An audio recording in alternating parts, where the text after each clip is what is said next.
바로 가자. 어서 들어오시고. 오늘 메이저리그는 아쉽게 에인절스 언더 나만 간 거 아니지? 무슨 8회부터 9회에 7점이 나냐? 4대 0이었는데 응? 얼탱이가 없네.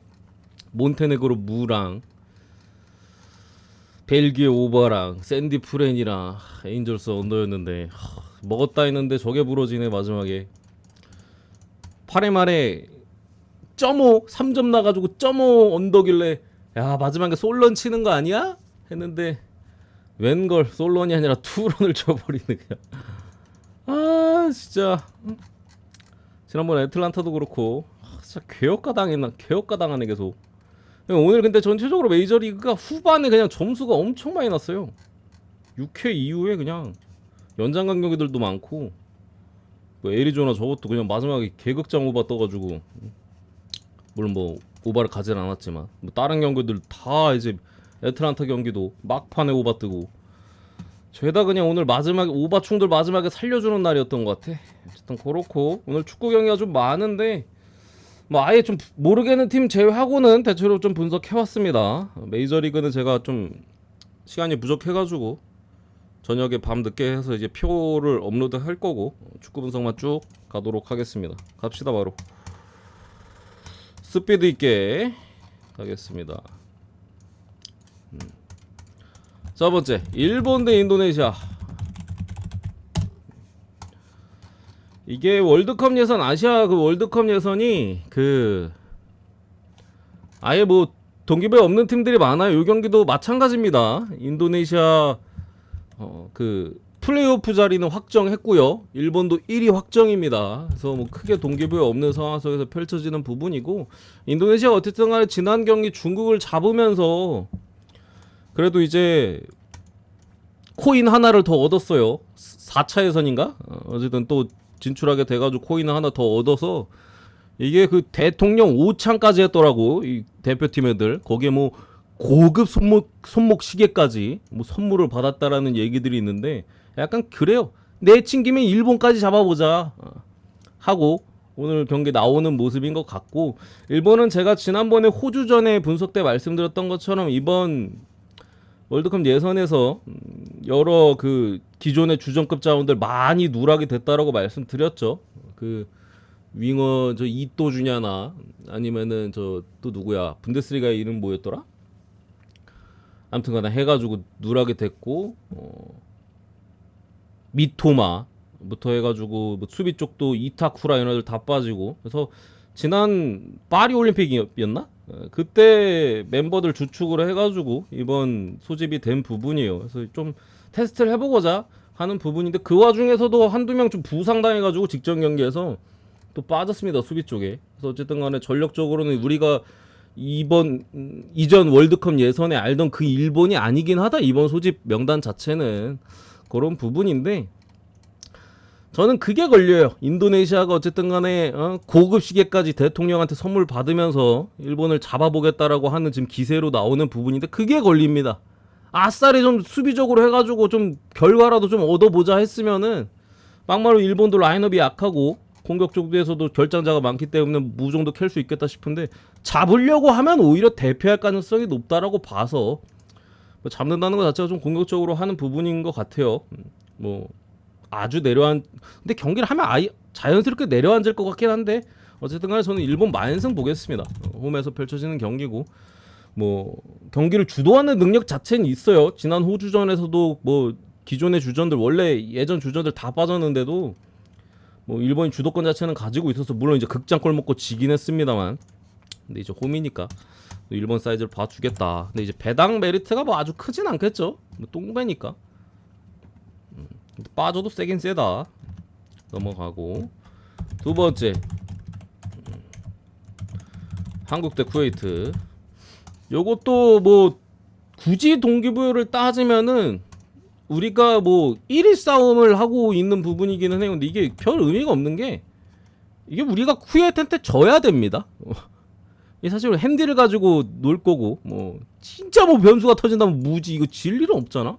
지지만 않으면은 뭐 확정이기 때문에 뭐 사실 큰 의미는 없고요. 쿠웨이트도 이미 꼴등 확정입니다. 한 부분에 있어서 굳이 우리 입장에서 좀 걸리는 부분은 이제 손흥민이 좀 중간에 부상에 대한 위험도가 좀 있긴 했었다. 근데 이제 들리는 소식에 의하면 이제 훈련을 소화했고 뛸 수는 있다라고 합니다. 대신 뭐 당연히 무리시키지 않겠죠. 뭐 교체 출전할 가능성이 좀 더 높다라고 보고 홍명보 감독이 애초에 좀 젊은 선수들 좀 실험에 대한 얘기들도 좀 했었기 때문에 젊은 라인업으로 좀 나올 가능성이 조금 더 높지 않을까. 소집에서 좀 출전 시간 못 받은 젊은 자원들 위주로 좀 나올 그게 좀 변수입니다. 그게 뭐 쿠웨이트가 글쎄요 감독이 갑자기 우리나라를 좀 높게 쳐주더라고. 쿠웨이트 감독이 세계 7손가락 안에 든다고 우리나라가 갑자기 브라질, 독일, 프랑스, 잉글랜드와 같이 뭐 일본, 한국, 크로아티아 엮어가지고 갑자기 이상한 두들겨 맞을까봐 좀 무서운가? 어쨌든 한 부분인데 전력적인 갭이 좀 커요. 근데 이게 어쨌든 똥배낭인데 문제는 이제 좀 어린애들 나와가지고 좀 그 갉아먹는 시간이 좀 있을까봐 좀 뭐 END고 뭐 이런데고 어쨌든 빨빨 골이 들어가줘야 되는데 뭐 장난 놀고 공 돌리긴 하고 그럴까봐 좀 부분인데 저는 그래도 쿠웨이트 상대로는 와인 보는 게 맞는 것 같아요. 이거 1만승이랑 대승각 보고 2만인까지 보겠습니다. 1만인 2만인까지 넘어가고요.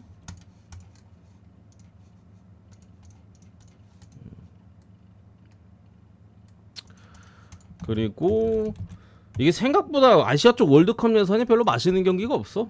뭔가 다 좀 빠지거나 로테 돌리거나 이건 동기부여가 없죠. 이것도 이제 월드컵 예선인데 우즈베키스탄이 확정됐고 카타르도 뭐 3, 4위 싸움이긴 합니다만 어차피 플레이오프 가는 건 똑같아요. 거기에 뭐 3위, 4위가 뭐 크게 그 메리트가 없을 것 같아. 6개 팀이 지금 그러니까 3개 조에서 3위, 4위 팀이니까 6개 팀이잖아요. 이거 2개 조로 나눠가지고 이제 하는 거거든요. 그럼 3, 3, 3, 4, 4, 4인데 이거 2개 조로 나눈다 치면은 뭐 3, 3, 4나 3, 4, 4나 이렇게 되는 부분이라 뭐 크게 뭐 3위, 4위가 메리트가 크게 있는 것 같진 않습니다. 어쨌든 간에 우즈베키스탄 들리는 소식에 의하면은 감독 인터뷰에 따르면 확정은 아닙니다만 좀 기존 이번 예선에 참가하지 않았던 선수들한테 기회를 주고 싶은 마음은 있다라는 식으로 인터뷰를 했어요. 그러니까 확실하게 뭐 로테를 돌린다라고 막 선언까지는 아닌데 뭐 일단 그런 식으로 좀 인터뷰를 한 부분이고 카타르 같은 경우는 어쨌든 간에 그 로페테기 감독이죠. 그래도 이름 있는 감독이죠. 지난 이제 시즌 끝났으니까 지난 시즌 웨스트햄에서 잘린 감독.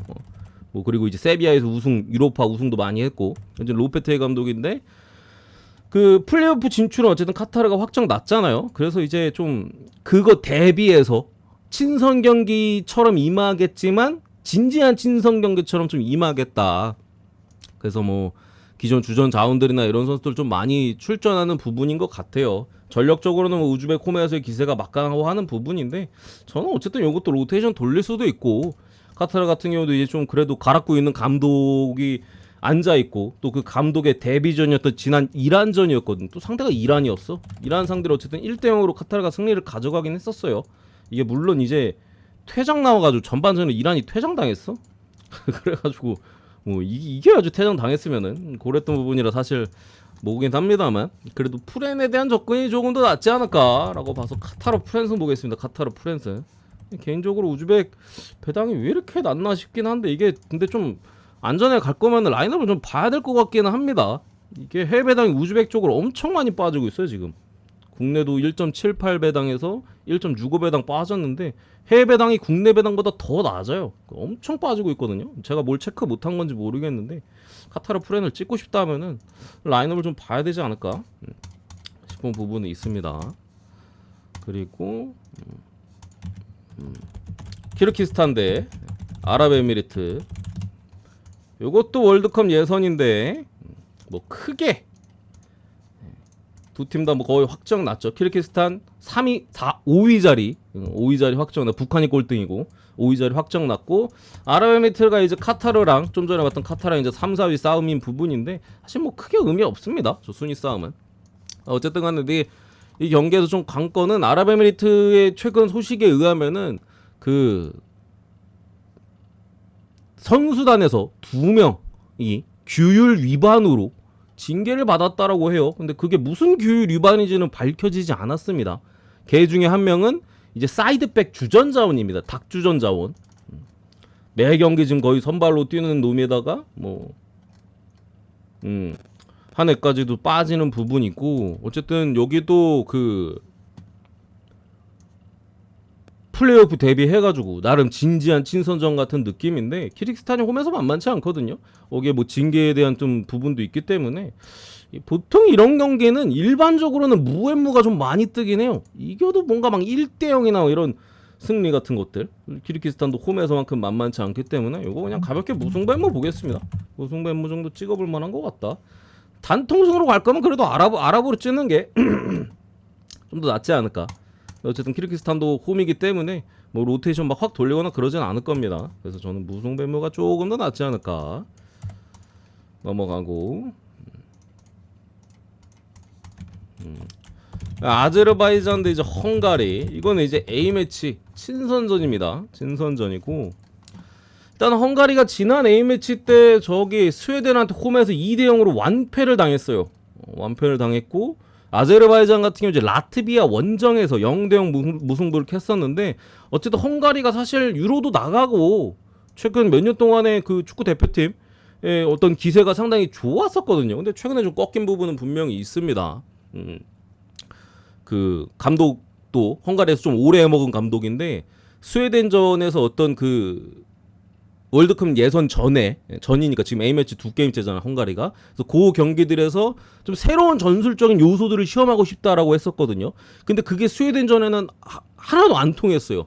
뭐 롤란드 살레 같은 공격 자원들을 이제 가짜 9번으로 막 쓴다던가 이런 전술적인 포인트들이 전혀 이제 스웨덴전 어쨌든 무득점을 했으니까 거의 2대0으로 졌잖아요.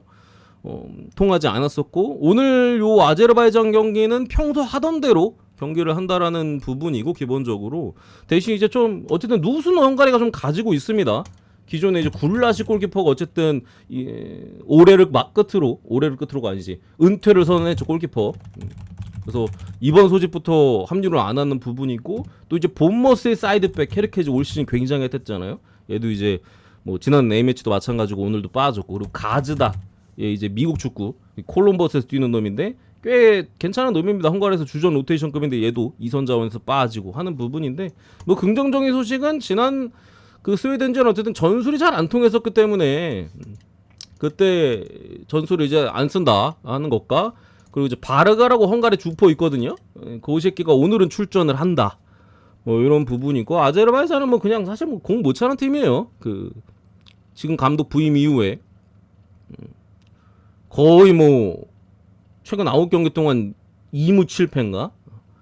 네이션스 리그도 승점 1점에 그치면서 D리그로 강등이 됐었었고, 2005년도에도 지금 뭐 거의 뭐 못 이기고 있는 부분이죠. IT랑 뭐 벨라루스한테도 못 이겼고, 라트비아 지난 경기 0대0 무승부. 공격도 안 되고 수비도 안 돼요. 9경기 동안 지금 승리가 없는 가운데 22골을 실점했고, 최근 5경기에서는 무득점입니다. 최근 5경기 연속 무득점이에요. 5경기 연속. 에스토니아, 스웨덴, IT, 벨라루스, 라트비아 상대로 무득점.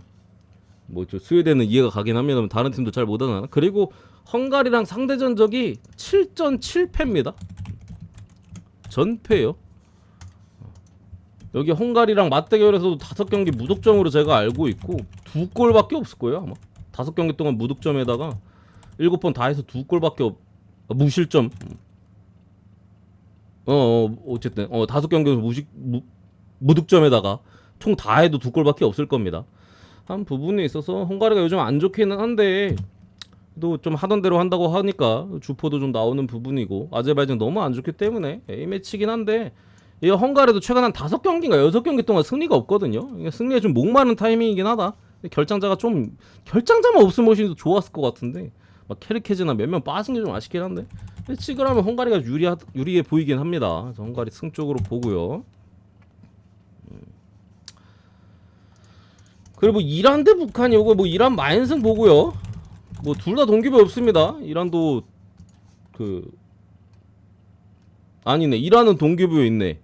북한은 꼴등 확정이고, 이란 같은 경우 우즈벡이랑 1위 싸움 하긴 하네요. 1위 싸움. 승점 2점 차입니다. 승점 2점 차. 근데 어차피 이게 뭐 일반승 가는 것도 아니고 핸디로 찍어야 되는 부분이라 뭐 이것도 뭐 사실 크게 별 의미는 없지 않을까? 그래서 전력 차이 많이 나니까 이런 마인승 보겠습니다. 매치업이 좀 무서운 매치업이긴 하네. 무서운 매치업인데 이란 손 들어주겠습니다. 그리고 쭉쭉 가서 덴마크 대 리투아니아. 이것도 이제 A매치죠.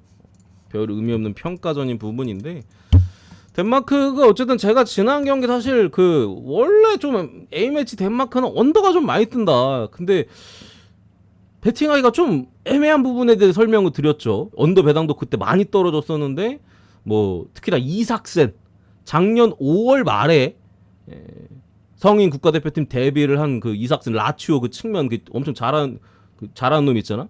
걔가 이제 합류한 이후로 좀 공격이 어쨌든 덴마크가 사실 뭐 수비도 탄탄하고 미드도 괜찮고 한데 공격이 막 호일룬 막 이런 애들이니까 호일룬도 뭐 최근에 나쁘진 않긴 했습니다. 국대에서는.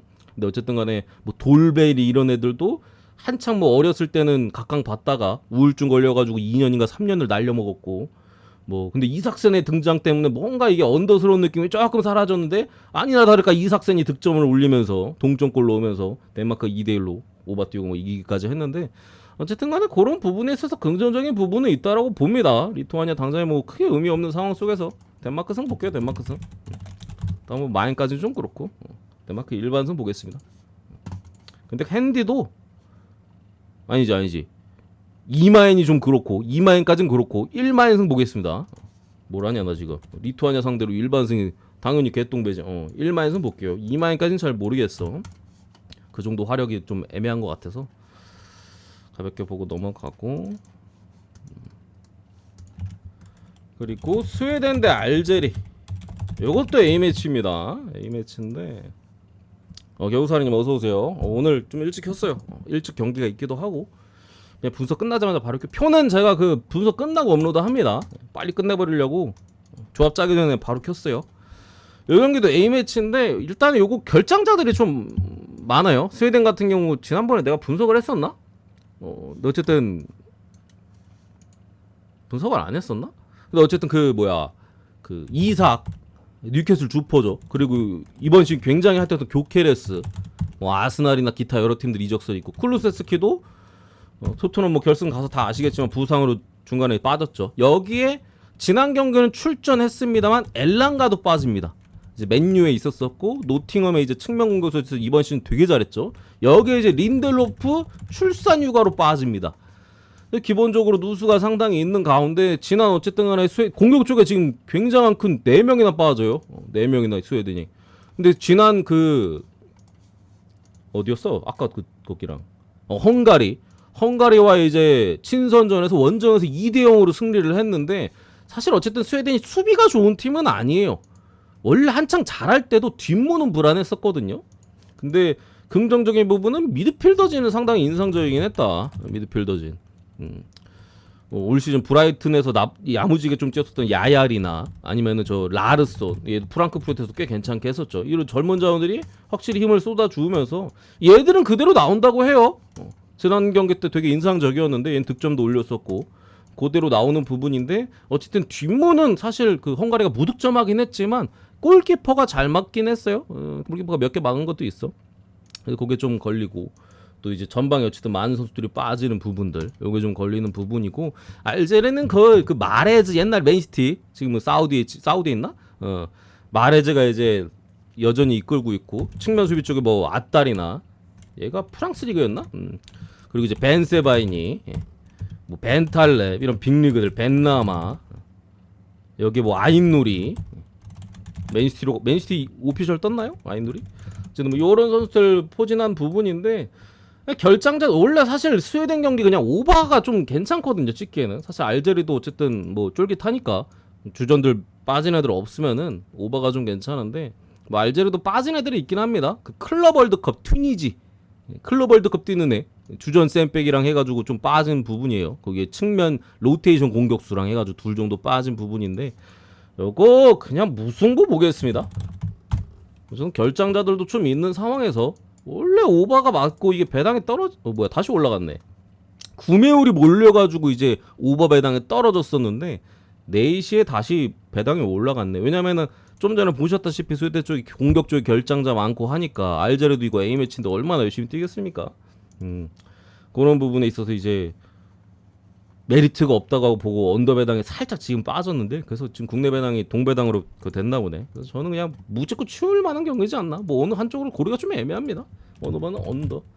여기도 그나마 미드필더진이 좋았긴 했는데 뭐 걔들 중간에 빼주겠지. 2경기 연차 풀타임 뜨려고. 그죠? 1대1 정도 보고 무 언더 보겠습니다. 중국 바레인은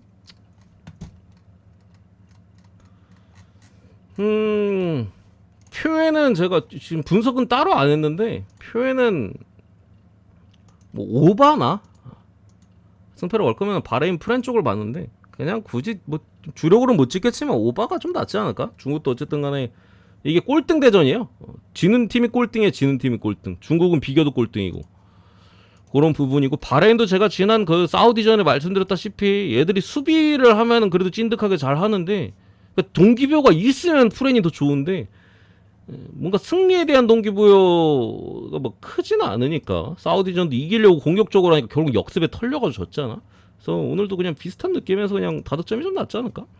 근데 중국 하는 꼬라지 보면 솔직히 뭐 추천은 못 드리겠죠. 그래서 저도 본 분석에서는 뺐습니다. 표에는 넣어놨는데 뭐 주력으로는 적어도 못 찍으니까 가와차 서브 고배당이니까 그렇고 그리고 뭐 저 아시아 쪽 하나도 모르겠어서 쭉 넘어가고 그 요르단 이라크 요거 언더 보겠습니다. 언더 둘 다 뭐 크게 동기부여 뭐 없는 상황이죠. 이라크 같은 경우 이번 월드컵 예선에서 뭐 주구장창 아니 근데 중간에 오버가 좀 뜨긴 했네. 전체적으로 어쨌든 간에 이런 타이트한 매치에서는 보통 언더가 많이 뜨거든요. 요르단도 지난번에 오만을 상대로 3대 0으로 승리를 거두면서 월드컵 다이렉트 확정 지었습니다. 요르단이 무려 이게 다음 2026년 월드컵인가? 다음 월드컵이 그 출전 그 국가가 늘어나서 그래요. 요르단 같은 데 사실 원래 올라갈 수가 없는데 요번에 챔스 그 리그 스테이지로 바뀌면서 늘린 거 마냥 늘려놔가지고 어쨌든 요르단 확정 지었기 때문에 이거 뭐 양팀 다 부상 안 당하는 게 더 중요하다. 그래서 저득점 공놀이 하다 끝나지 않을까. 언더 넘어가고 그 다음이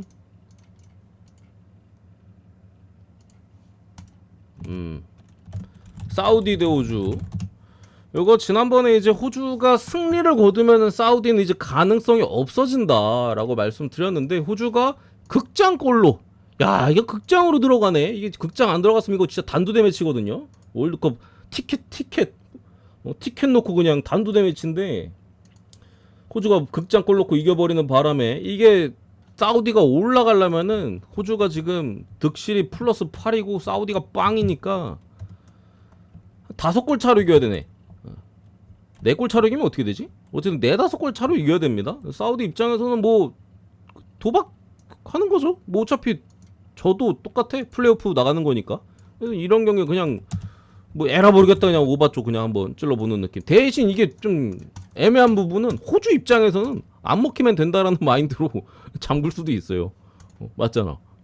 이게 뭐 2골 3골도 아니고 5대 5골 차로 줘야 되니까 그냥 뭐 먹히든 말든 그냥 수비만 주구장창 하고 있으면 1대0 2대0 사우디 승 나올 수도 있지. 근데 뭐 어쨌든 공격적으로 하는 부분에 있어서 호주도 역습해서 좀 득점 찬스를 좀 가져갈 수 있지 않을까라는 마음이 있어서 찍을 거면 오바가 역배니까 배당도 뭐 2점대잖아. 배당 떨어졌네.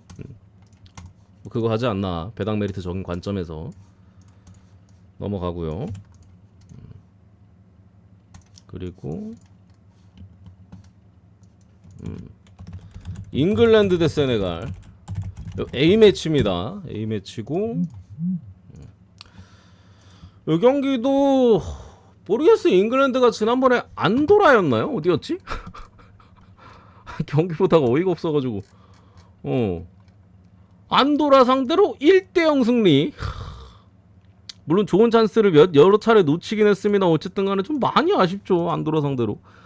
뭐 감독 이름이 누구였는지 기억 안 나는데 조던 핸더슨 같은 애들 막 선발에 들어가 있고 커티스 존스가 막 라이트백 서질렀나. 라인업 보자마자 이게 뭐지 싶었어요. 아니라 다를까 개똥 같은 경기력으로 그냥 1대0 승리를 좀 했던 부분인데 요 경기는 어떨지 모르겠어요. 커티스 존스 그 리버풀의 미드필더 자원이 갑자기 라이트백 무슨 그 바람이 들었는지 이상한 전술적인 하는 부분이고, 그래서 오늘 모르겠습니다. 뭐 데클란 라이스 같은 핵심 미드필더 자원들은 지난 경기 교체 출전을 했었기 때문에 오히려 잉글랜드가 오늘 좀 그래도 쓸만한 자원들 좀 미드필더 쪽에 해가지고 나오지 않을까 싶은 부분인데, 어쨌든 전체적으로 로테이션은 돌아갈 것 같아요. 물론 해리 케인은 선발로 나온다라는 얘기들이 좀 있습니다.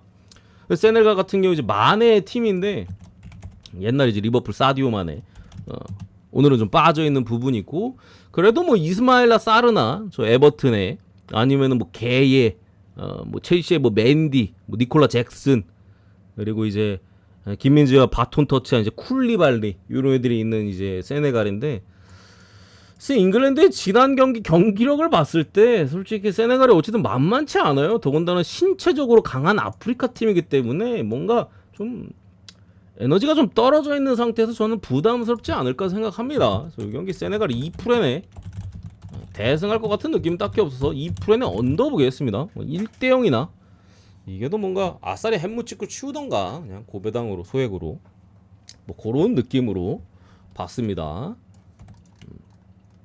넘어가고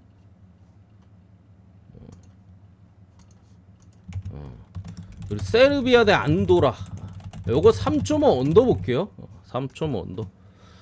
세르비아 같은 경우도 어쨌든 국가대표 전체 공격진에서 어떤 경기력이나 이런 게 한창 한 3년 전, 4년 전에 세르비아가 활약이 되게 좋아서 지난 월드컵 때쯤? 아니면 그 한 1년 전쯤까지면 좋았는데 전체적으로 하락세예요. 어떤 국가대표에 대한 좀 동기부여라고 해야 되나? 좀 그 뭐라고 해야 돼? 그런 것들도 많이 떨어져 있는 부분이라 지난 저 뭐야 알바니아전에서도 제가 물론 뭐 애초에 공놀이하고 한 골 싸움 뭐 프렌 언더사이즈 보긴 했으면 이 빵대빵으로 끝났죠. 그래서 이것도 2대0 3대0 뭐 그 뭐야 학살을 한다 해도 한 2대0 3대0 정도에서 그치지 않을까. 그래서 그냥 굳이 3.5 언더사이드로 보도록 하겠습니다. 공격진들은 그래도 쨍쨍하긴 해요. 요비치, 미트로비치, 저기 블라우비치, 나름 미트로비치는 저기 사우디가 있긴 합니다만 빅리그 빅팀에서 세리에서 뛰는 애들 좀 있죠. 근데 뭔가 막 학살하는 느낌까지는 안 들어요. 세르비아 요즘 그 국가대항전 경기하는 거 보면은. 그래서 3.5 언더 쪽으로 봤고,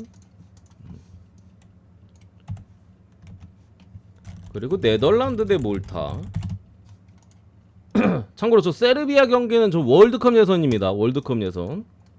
요것도 이제 월드컵 예선인데 뭐 저 유럽 쪽 월드컵 예선은 아직 이제 몇 경기 안 치러가지고 사실 순위나 뭐 승점 얘기하는 게 의미 없어서 어제도 그렇고 아니 그제도 그렇고 넘어가고, 요 경기 뭐 전력 차이가 압도적인 부분인데 뭐 굳이 따지면 스토리가 하나 있기는 해요.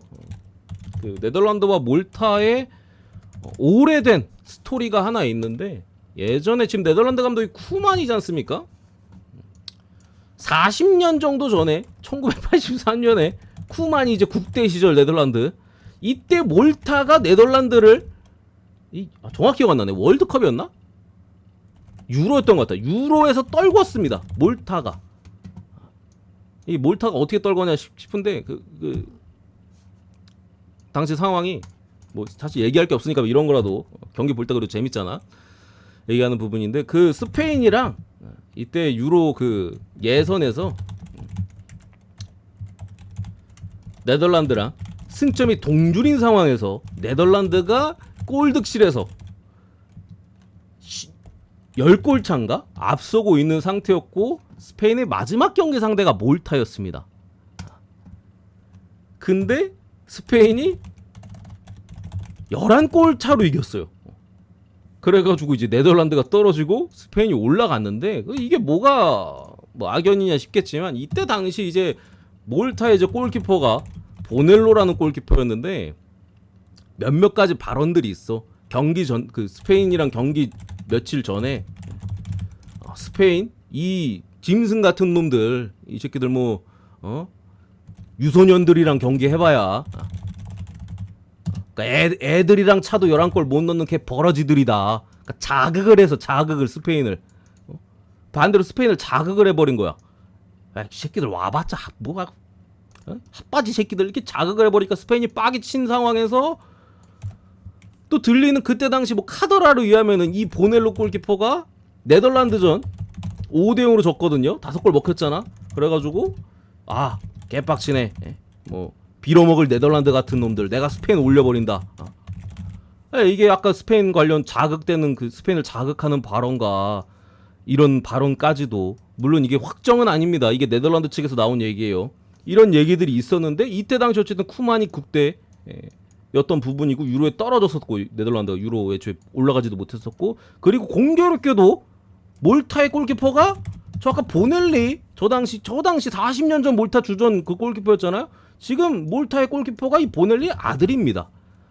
그래가지고 이런 좀 스토리라인이 있다. 기자들이 직접적으로 쿠만 감독한테 언급은 했더라고요. 너 요번에 몰타 골키퍼 그 옛날에 그 40년 전 고놈인 거 알고 있느냐 했는데 쿠만이 이제 아들이라고? 하면서 그래요. 좋네. 뭐 더는 뭐 말하지 않은 게 하면서 이제 웃었다고 합니다. 웃으면서 이제 입을 손으로 가렸다고.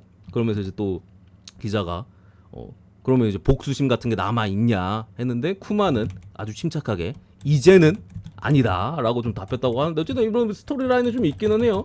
물론 뭐 이런 거 이것 때문에 뭐 학살한다면 한다면 아닙니다만 저는 뭐 전력적으로는 어쨌든 간에 뭐 상대로 학살할 수 있는 충분한 전력은 가지고 있지 않나라고 생각해서 네덜란드 마인슨 보겠습니다.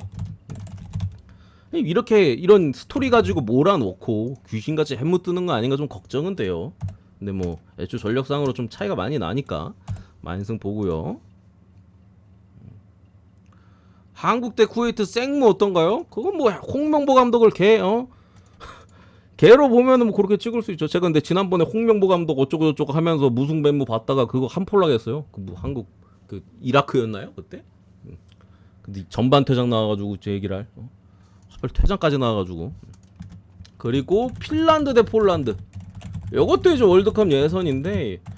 요것도 경기 시작 전에 좀 뭐 얘기 나오는 것들이 좀 있어요. 기본적으로 이제 레반도프스키가 이번 그 월드컵 예선에 소집이 안 됐거든요. 바르셀로나에서 어떤 그 막 부상 관련된 이슈도 좀 있었고 치열한 시즌을 보냈기 때문에 불참을 했는데 이게 폴란드 감독이 레반도프스키가 당연히 주장이잖아요. 당연히 주장일 거 아니에요. 우리나라 손흥민 주장인 거 맨키로다가. 근데 주장을 바꿔버렸어요. 지엘린스키로. 우리로 따지면 한 이강인 정도로 바꿔버린 거야. 지엘린스키 말은 갈았고 있는 놈이니까. 물론 지난 시즌은 안 좋긴 했어도 원래 그 나폴리 에이스였잖아요. 저는 이제 인터밀란에 있지만 바꿔버리고 전화해가지고 야 주장 지엘린스키다. 레반도프스키가 개빡치네. 은퇴하겠습니다. 은퇴를 갈겼어요. 이게 불과 그저께 은퇴한 거가 그래. 그저께인가 그래요. 뭐 요런 이슈도 있을 뿐더러 그래가지고 갑자기 좀 이렇게 돼버렸고 여기에 이제 이름이 기억 안 나네? 카민스키였나? 헷갈려. 볼푸스 그 어린 그 미드필더 자원 있거든요. 얘 같은 경우도 실언을 했어요. 경기 전에.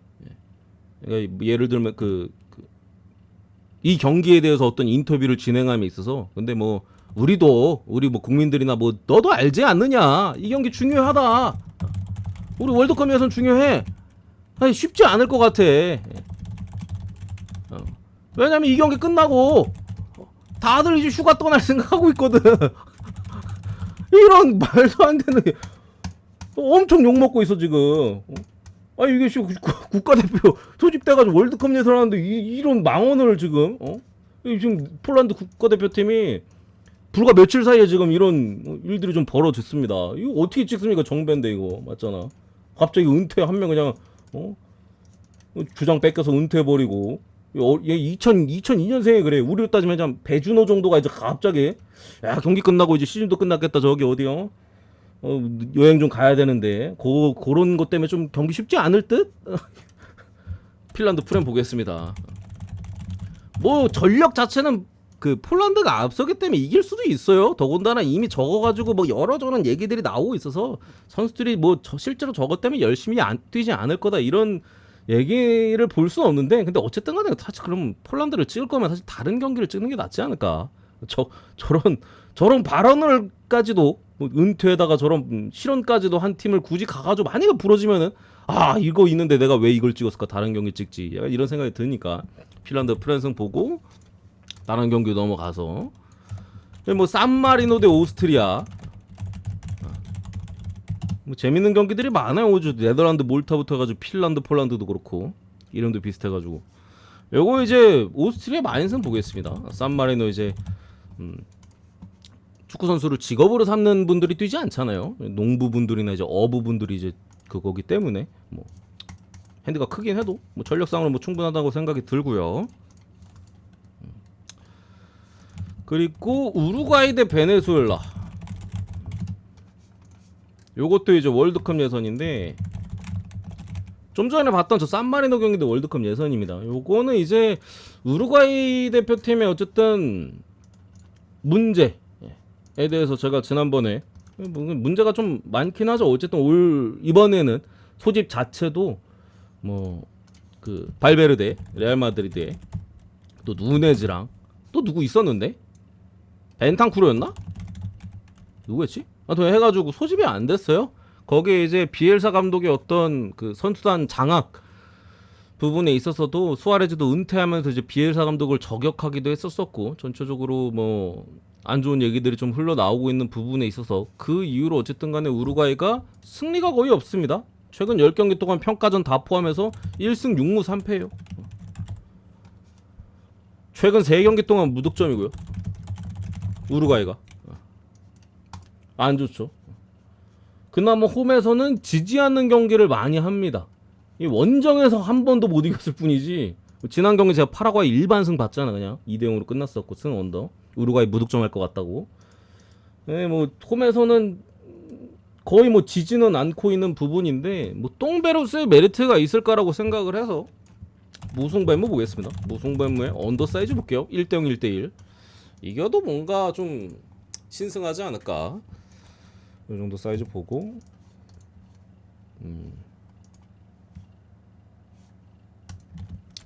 그리고 이제 아르헨티나 대 더워 콜롬비아. 이것도 월드컵 예선인데 콜롬비아 같은 경우도 제가 지난 월드컵 예선 때 그때 상대가 어디였더라? 페루 상대로 엄청 똥배 받았었는데 그 결장 관련 이슈 때문에 똥배당으로서의 메리트를 못 느끼겠다 하면서 그냥 아예 패스를 했다라고 말씀을 드렸었는데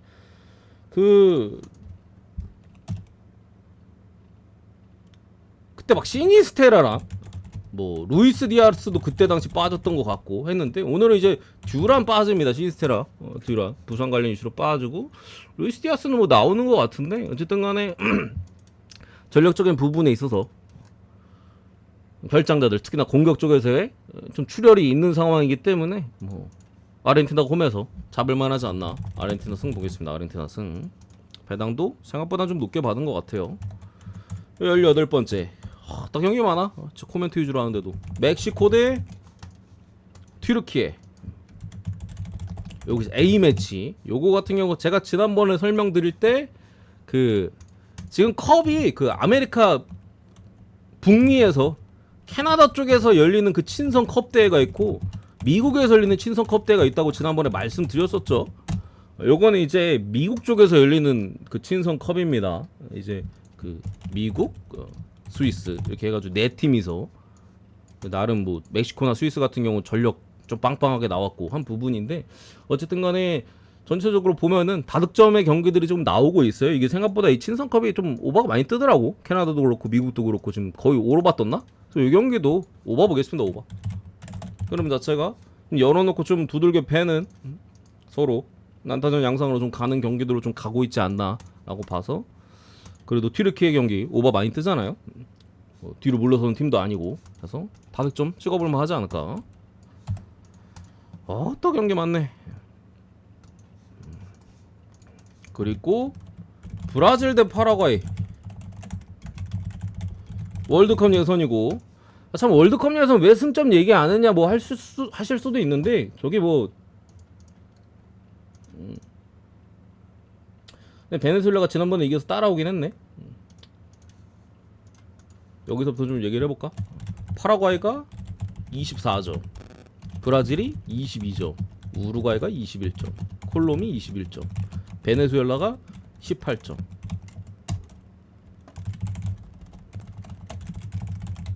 그 위에 더 있습니다. 여기 뭐 에콰도르, 아르헨티나 위에 있어요. 여기까지 확정이고 여기가 이제 플레이오프입니다. 그래서 나름 지금 몇 경기 안 남은 상황에서 베네수엘라가 좀 따라오긴 했네. 물론 오늘 이제 우루과이 상대여서 좀 빡세긴 하겠지만 그런 부분인데, 요거 어쨌든 브라질 이번 대표팀 뭐 월드컵 예선 치르기 전부터 나왔던 얘기지만 역대 최악이다라는 얘기들이 많이 나오고 있어요. 아르헨티나한테 뭐 4대1 대패다. 에콰도르 같은 경우 이제 주전 공격수에 대한 이탈이 있었는데도 원정에서 0대0 무승부. 제가 이때도 뭐 한 골 싸움이다 라고 말씀드렸는데 한 골이 안 들어가 버렸네. 근데 한 골도 그런 부분이기 때문에 요거 파라과이가 최근에 상당히 상승세에 좀 있거든요. 제가 지난 우루과이전에도 그 부분 들어가지고 이제 뭐 이길 수 있을 것이다 했는데 역습이 굉장히 날카롭고 기본적으로 수비가 준수합니다. 물론 원정에서 실점이 좀 따라오긴 하는데 요거 END까지 받을 경기는 지금 브라질 상태를 봤을 때 END는 좀 무리다. 이기는 것까지는 이길 수도 있는데 저는 이기더라도 한 골차 승리 가능성이 좀 높지 않나. 혹은 뭐 다른 결과도 불가능해 보이질 않기 때문에 뭐 이기는 것까지는 몰라도 무 정도는 캘 수 있지 않을까 하는 마음에 이거 파라과이 2%는 보겠습니다. 2%는 마지막 페루 대 에콰도르. 에콰도르 경기 그냥 언더 보시면 됩니다. 언더. 에콰도르 지난 경기 때 말씀드렸다시피 공격 쪽에 저기 플라타 그리고 에네르 발렌시아도 지난 경기 빠졌더라고요. 벤치 명단에도 아예 빠져 소집이 안 됐나봐. 그래서 뭐 수비에 대한 어떤 단단함이나 수비 같은 경우 좋은 선수들이 많아요. 힌카피에 레버쿠젠 핵심이고 윌리엄 파초 파리 에스투피는 이제 브라이튼 사이드백 해가지고 미드필더도 뭐 카이세도 첼시에 뭐 엄청 많이 뛰잖아. 그래서 가뜩이나 애들도 쫄깃쫄깃해가지고 수비나 미드필더는 엄청 탄탄한데 공격이 약합니다. 공격이. 그래서 이제 골은 잘 안 먹고 한 골 싸움 보통 자주 하니까 오늘도 이제 공격수들에 좀 이탈이 있고 어쨌든 원정 경기가 빡세잖아요. 또 페루 원정이기 때문에 한 골 싸움 보고 언더 보겠습니다. 언더만 똥배긴 해도 여기까지. 나 20경기나 했네. 나 축구 20경기도 처음 하는 것 같아. 어서 들어오시고 궁금한 거 질문 주시고. 재밌는 스토리 있는 경기들이 좀 몇 경기 있네. 거의 코멘트 위주로 했는데도 한 시간 가까이 걸린 것 같네. 몇 분 걸렸지?